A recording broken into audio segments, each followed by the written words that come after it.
Everybody, I'm John from the Training Room.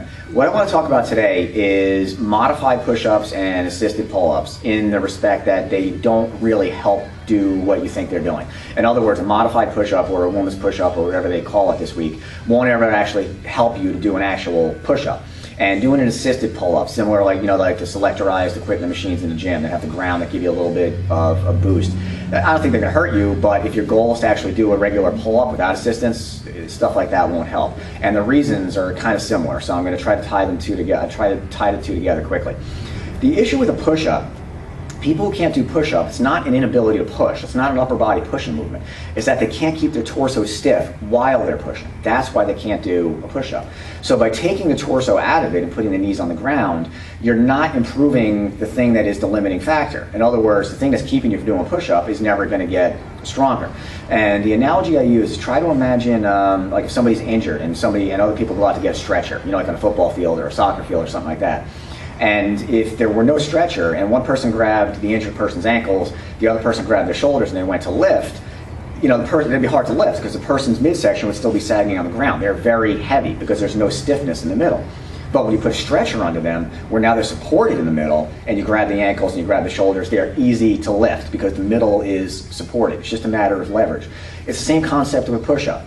People who can't do a push-up when they do this is because they can't keep this stiff. So the ground starts going away, but this doesn't lift with them because there's no support. It's similar to not having a stretcher.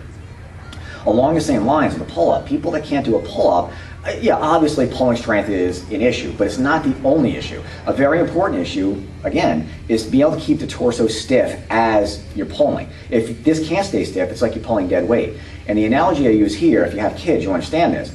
Sometimes when kids are toddlers and they're being a little bit of a pain and you go to pick them up and they don't want to get picked up, so they just act like dead weight, like a sandbag. They're heavy because there's no support. Like you're trying to pick them up and they're just being, like a sandbag and they're not doing anything. They're hard to pick up.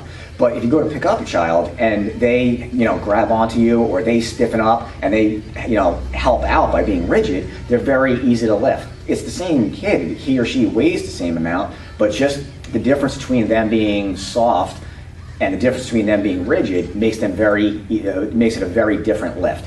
So if you're doing a pull-up, when you go to pull, if this can stay stiff, it's much easier to pull. If this can't stay stiff, you become much heavier. So again, using the assisted pull-up methodologies, again, they're not going to hurt, but I don't think they're ever going to help you do an actual pull-up.